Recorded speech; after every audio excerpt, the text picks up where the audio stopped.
An excerpt from Rachel Carson's Silent Spring. There was once a town where all life seemed to live in harmony with its surroundings. The town lay in the midst of a checkerboard of prosperous farms, with fields of grain and hillsides of orchards, where in spring, white clouds of bloom drifted above the green fields. In autumn, oak and maple and birch set up a blaze of color that flamed and flickered across a backdrop of pines. Then foxes barked in the hills and deer silently crossed the fields, half hidden in the midst of the fall mornings. Even in winter, the roadsides were places of beauty, where countless birds came to feed on the berries and on the seed heads of the dried weeds rising above the snow. Then a strange blight crept over the area, and everything began to change. Some evil spell had settled on the community. Mysterious maladies swept the flocks of chickens. The cattle and sheep sickened and died. Everywhere was a shadow of death. The farmers spoke of much illness among their families. In the town, the doctors had become more and more puzzled by new kinds of sickness appearing among their patients. On the farms, the hens brooded, but no chicks hatched. The farmers complained that they were unable to raise any pigs. The litters were small and the young survived only a few days. The apple trees were coming into bloom, but no bees droned among the blossoms, so there was no pollination, and there would be no fruit. The roadsides, once so attractive, were now lined with browned and withered vegetation, as though swept by fire. These too were silent, deserted by all living things. Even the streams were now lifeless. Anglers no longer visited them, for all the fish had died. In the gutters under the eaves and between the shingles of the roofs, a white granular powder still showed a few patches. Some weeks before it had fallen like snow upon the roofs and the lawns, the fields and the streams. No witchcraft, no enemy action had silenced the rebirth of new life in this stricken world. The people had done it themselves.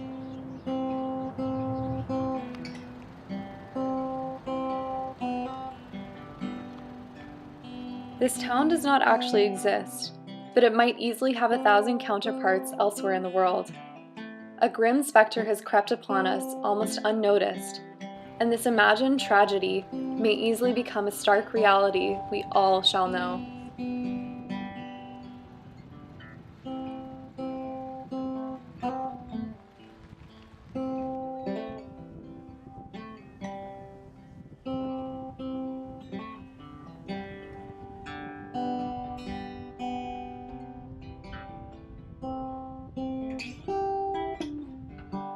This was the question weighing on Ryan and I's minds when we sat down to discuss solutions to everyday sustainability issues. We talked about the everyday practices we participate in that contribute to the unsustainable consumer model the world is operating on today, and how individually and especially within our city, certain changes can make a difference. Among the sustainability topics we touched on and seemed to be most passionate about were carbon emissions from vehicles, the destructive effects of animal agriculture, the consumer trend to be constantly buying new first-hand things, and the impact that single-use plastics have. These were issues we felt we could address in our everyday lives with tangible solutions in the form of our personal behaviors. So we set rules for ourselves to change these behaviors, rules we felt we could genuinely follow for the 3 weeks we would be implementing them. Then, we documented the successes, failures, and information we learned along the way, and finally, the people we were inspired by.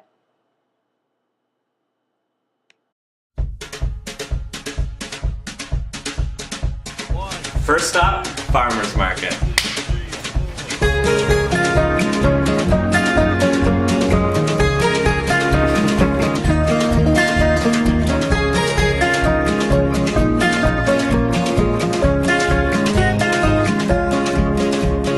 Wicked sitting upright, can't explain the sunlight, wondering why you're not home. The lark up beside you, left before you tried to work out all the unknowns. Blame it all on me when I forget to defend everything that we put down. Something in her wording. So we're taking a few samples and whatnot here, and as me and Grace are taking samples, we're realizing that it's harder to go waste free because this little dude. That is not what I need.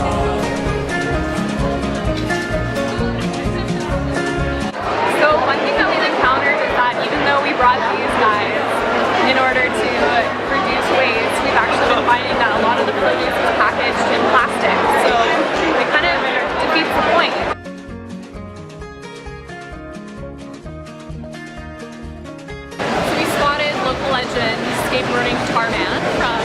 rollerblading guitar man, and we're looking for him so that we can interview him as sort of like a profile of sustainability in Edmonton. Yes.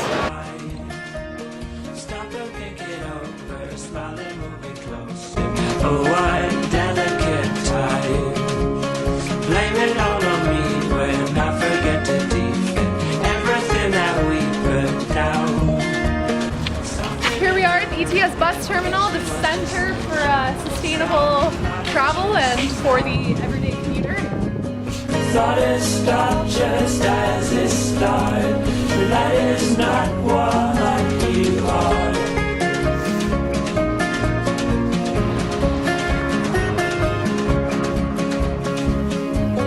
You're a layer on my clothes, made of ivy and gold.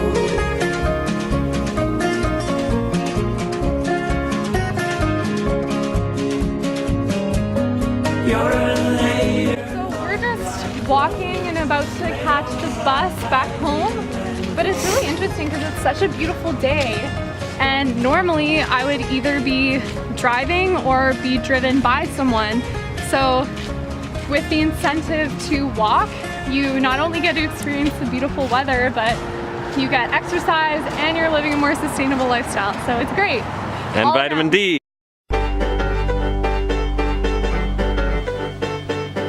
Next stop, the Moth Cafe for lunch. Wave is coming up, soaring high, leading you to stay. Alright, we're at the Moth Cafe. Everything is plant-based, vegetarian, vegan, cinnamon buns, everything. It's a pretty cool place overall. It's great that Edmonton has these places where we can express these sort of sustainable practices and do it in a delicious way. Gonna heal back, you won't make the call. One step back, you leave it. Now it's moving on. Why won't you believe it till it's gone?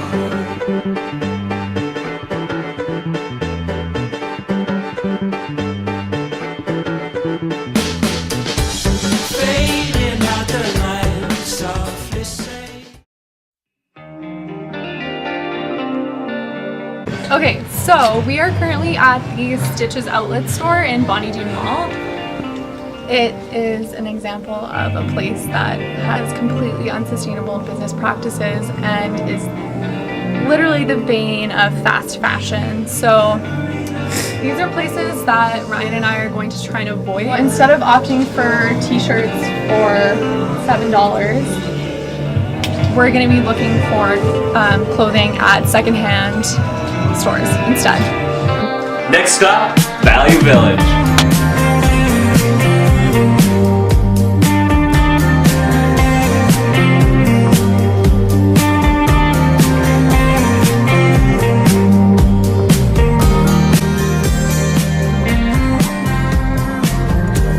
Go to bed now, I can tell.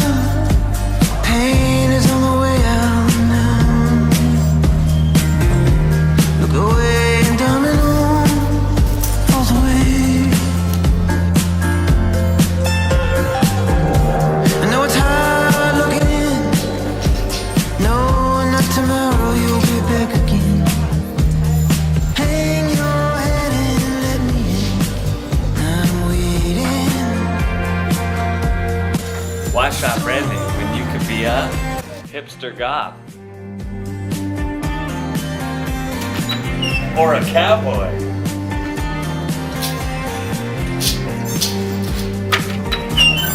Or a safety officer? I was staring into the light when I saw you in the distance. I knew that you. Alright, today we're off to Kingsway Mall to profile some local Edmonton businesses. Come along with us.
Maker's Keep. And again, I love supporting local, so it's a local collective, consignment based. We have over 120 vendors from all over Alberta, lots from Edmonton here, and our products range from, like, we have the food items, personal care, to plants, to cosmetics, to like home items, stuffed animals. Like, they're just so many things. So little tiny things that really don't seem like they have a grand effect, but they really do. Conscious about who you're like who you're interacting, where you're buying from, and shaking the hand of the person that made the item is huge, right? And it not only do you feel good, but you're also really making a difference in people's lives.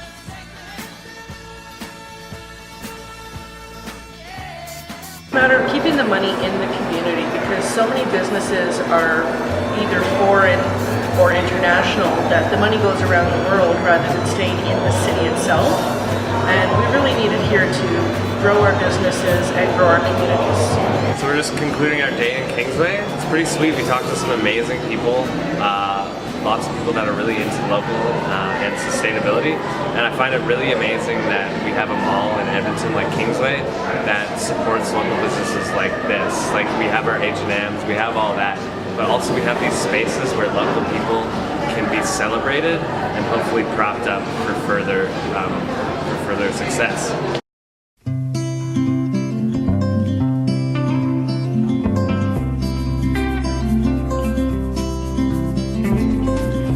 Loaded tongue, dirty fingers, queen of your mother's house. Come step outside, feeling full moon high, and see what we can live without. While the idea of buying all your produce locally at the farmer's market seems ideal practice, the romantic notions wore off quickly for a couple reasons.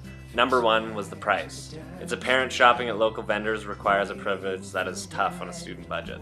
Another thing was that a lot of the products are reliant on plastic packaging. Because of this and Rule 6, we didn't end up buying as much of our produce locally as we would have liked. It was easier than we thought to bus everywhere. Edmonton Transit is really efficient if you're central, but it'd be different if I was still living somewhere further like St. Albert. Walking was great, and it was a way to connect with nature in a simple, everyday way, but not always the most ideal in an Edmonton climate. After all, we are a winter city. Transitioning to a plant-based diet was not as challenging for me because I was already a vegetarian and very much conscious about my food. For myself, switching to a plant-based diet was more of a challenge because I lived my life on such a string. Even though I forgot I was doing this for a day, I'm proud to say out of the 3 weeks I only had one hangover ham and eggs Benedict. Thanks, St. Paddy's Day! Ryan and I both frequent secondhand shops as often as we need, so this one was easier, but having the rule that we were to shop exclusively secondhand was an added challenge. We wanted to include a way to combat the fast fashion industry. It was also a way we felt we could demonstrate the diversity of secondhand shops like Value Village. Overall, profiling local vendors was an enlightening and inspiring experience. You end up putting money into hands of working people who will give it back to you. This was the biggest challenge for both of us. We found that while being conscious and practicing it in your personal lives is often easy, sharing this way of life is harder. I encountered plenty of moments where I had to insistently ask for no bag, and Tim Hortons especially wound up throwing the bag out I already asked not to use. This was definitely an area I feel I failed in over the 3 weeks. You encounter plastic packaging everywhere, and despite my best efforts, I still ended up producing some waste.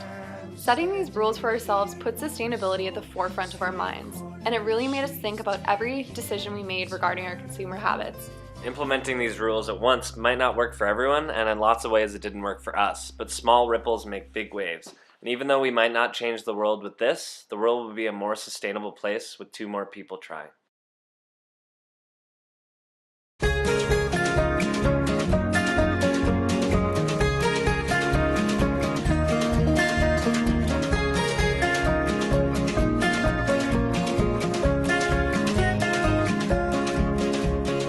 Waking sitting upright, can't explain the sun.